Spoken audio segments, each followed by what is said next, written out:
Hello friends, you've just unlocked another chapter of the past, hidden, untold, and waiting to be discovered. This is Buried Truths. Let's view the video. The Anglo-Saxon Huscarls were elite warriors sworn to protect the king. They rose from Viking traditions but became the backbone of royal defense in England.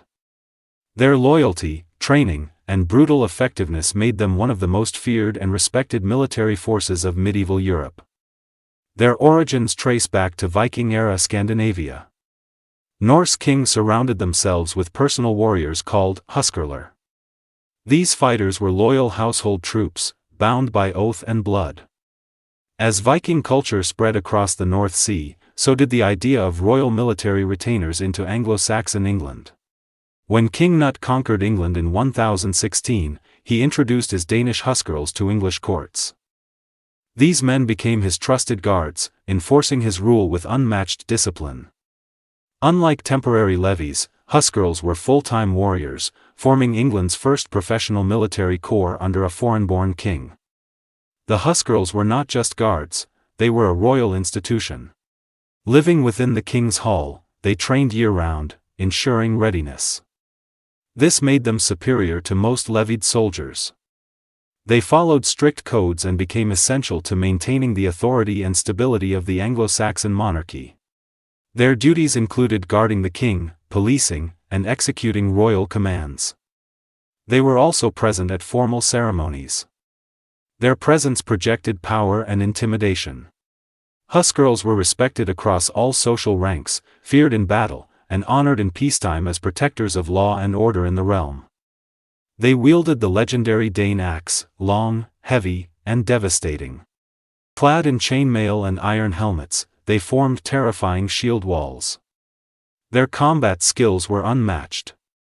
The sight of Huscarls charging with two-handed axes struck fear into enemies, earning them legendary status across both Viking and Anglo-Saxon cultures. Despite Norse roots, Huscarls blended into English society. They gained land, married locals, and served loyally. Their fusion of Viking warrior ethos and Anglo-Saxon loyalty created a unique brotherhood. They were more than mercenaries, they were trusted guardians, tied to England's fate until their final stand at Hastings.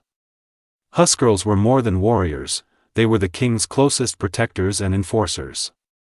In Anglo-Saxon society, they served as elite retainers trusted with the safety of royalty, justice, and order. Their presence reinforced royal authority across the land, elevating them far above ordinary soldiers or common housecarls. Each noble or royal household had Huscarls. But the king's personal guard held unmatched prestige. They traveled with him, guarded royal halls, and ensured his safety during public appearances. Their elite status placed them in constant proximity to power, influencing politics and courtly affairs behind the scenes. They lived within royal estates and received better food, weapons, and quarters than most. Their routine included daily weapons training, drills, and discipline. Unlike irregular troops, Huscarls were a standing force, always prepared for war, rebellion, or any sudden threat to the realm's stability or the monarch's life. In battles, they stood at the king's side, forming the heart of the army. But in peacetime, they enforced royal laws, served as messengers, and even acted as executioners. Huscarls held both martial and administrative duties, which made them indispensable to the functioning of the Anglo-Saxon state. Their legal status was exceptional. Killing a Huscarl carried heavier penalties than killing ordinary freemen. This protection under law reflected their importance to the crown. In return, they were expected to show unwavering loyalty, even to the point of sacrificing their lives in defense of the king's authority. Many received land grants and rich rewards. Through loyal service, some Huscarls rose in rank and wealth. This made the position highly sought after by ambitious warriors. While technically servants of the king, they held social influence and commanded respect from both nobles and commoners alike across the kingdom. Despite their elite status, many Huscarls were deeply religious. They attended Mass, swore oaths upon holy relics, and sometimes joined monastic communities after retirement. Their code of conduct included loyalty, bravery, and faith, binding them not just to the king, but to divine order, justice, and the moral foundation of society. The Huscarls' fearsome reputation stemmed from his deadly weapons and solid armor. These elite warriors carried the finest arms of their time, blending Viking influence with Anglo-Saxon innovation.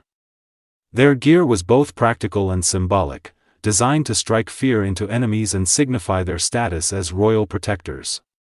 Their most iconic weapon was the massive Dane axe, a two-handed poleaxe with a wide, curved blade. It could cleave through shields, helmets, and limbs with terrifying ease. Mastery of this weapon required strength, balance, and skill. In battle, Huscarls used it to devastating effect against cavalry and infantry alike. Huscarls typically wore chainmail hauberks covering the torso and upper thighs.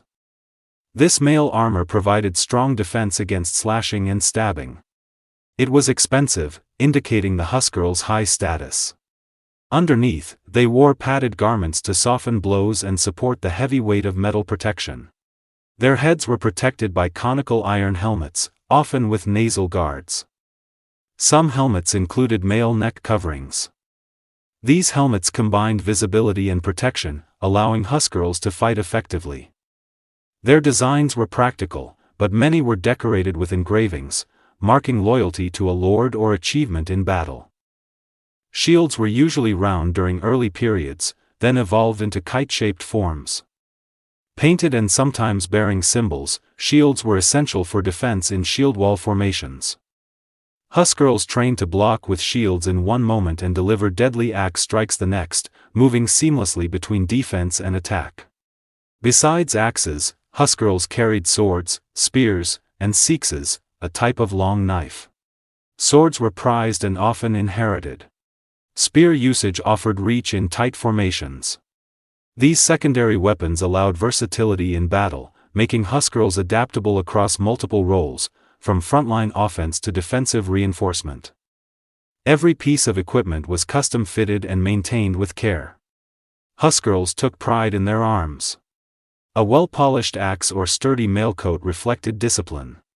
Their gear represented more than utility, it embodied their identity, status, and deadly purpose as the king's elite warriors in peace and war alike.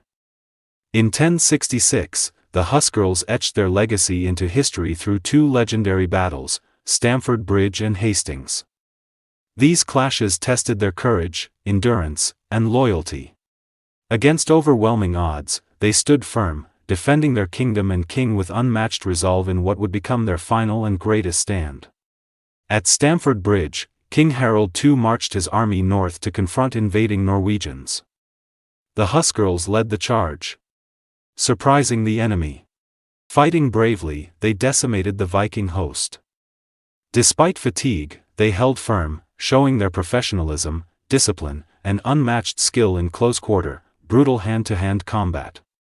Just days later, Harold's army, including his Huscarls, marched south to face William of Normandy. Exhausted yet loyal, they stood beside their king at Hastings. Their iconic shield wall resisted repeated cavalry and arrow attacks. The Huscarls formed the core, refusing to break even under relentless pressure. Fighting on foot, wielding Dane axes, they cut down Norman knights with precision. Chroniclers described them as fierce and unshaken. Their position on Senlac Hill was vital. Though outnumbered, they inflicted heavy Norman losses, demonstrating unmatched valor that stunned their foes and impressed even their enemies. When King Harold was slain, possibly by an arrow, the morale broke. Yet Huscarls fought on, refusing surrender. They encircled Harold's body, forming a final shield wall. Many died beside him. This loyalty marked them as the ultimate warriors, dying where they stood, defending king and kingdom to the end. Norman chroniclers, despite being victors, admired the Huscarls' bravery. They noted their discipline, fierce resistance, and terrifying axe work. Even William reportedly respected them. Their sacrifice symbolized the fall of Anglo-Saxon England but also its spirit, unbending, honorable, and deeply rooted in loyalty and warrior culture. These battles sealed their fate but ensured immortality. Though defeated, the Huscarls' courage at Stamford Bridge and Hastings lives on. They weren't just soldiers, they were England's last true shield. In death, they became legend, honored as some of history's most steadfast and fearsome royal warriors. After the Battle of Hastings in 1066, the Huscarls' world collapsed. With King Harold dead and Anglo-Saxon rule crushed, their elite position vanished. The new Norman regime viewed them as threats.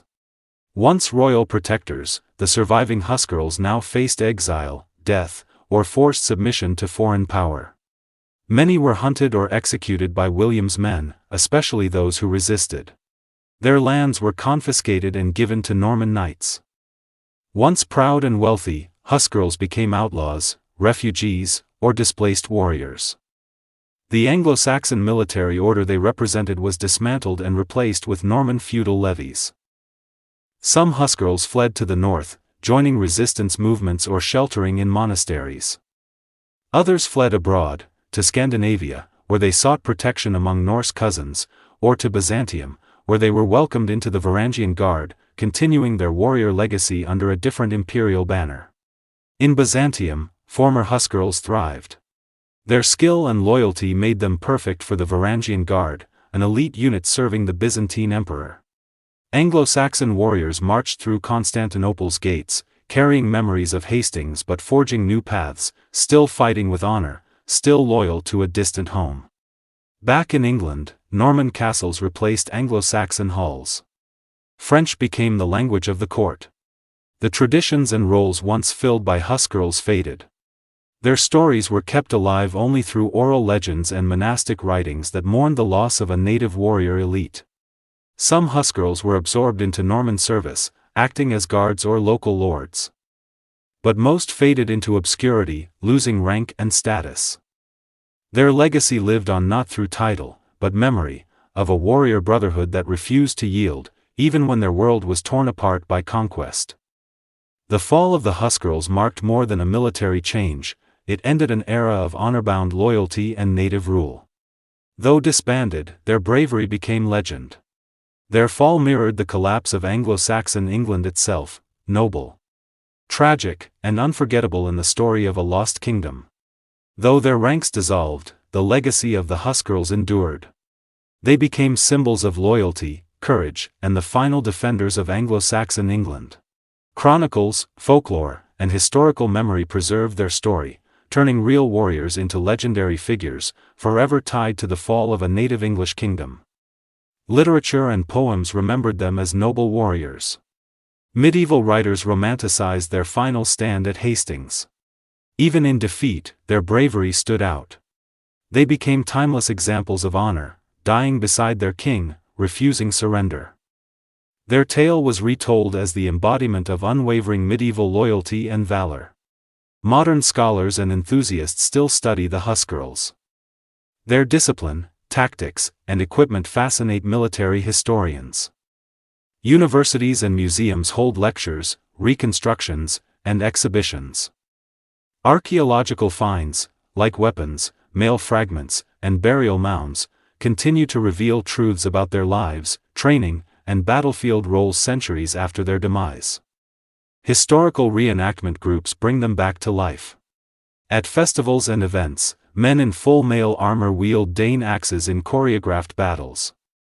These performances educate and entertain, ensuring that the Huscarls' memory is more than just words on paper, it becomes a living piece of historical identity. Some elements of the Huscarl tradition still influence ceremonial guards today. The household division, palace guards, and elite regiments around the world draw symbolic lineage from such ancient protectors. The image of a loyal, full-time warrior at his king's side remains deeply embedded in royal iconography. They've also appeared in films, novels, and video games, depicted as fearless fighters standing in the Shieldwall.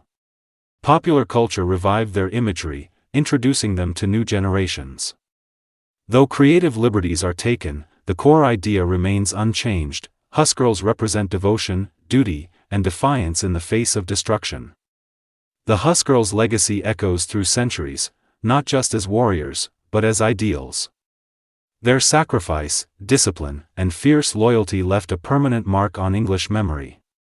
Though their swords are long buried, their spirit marches on, in literature, history, reenactments, and the hearts of those who honor forgotten heroes. Thanks for watching Buried Truths. If you enjoyed uncovering the hidden corners of history, don't forget to like, subscribe, and turn on the notification bell for more powerful stories from history's hidden vault. See you in the next video.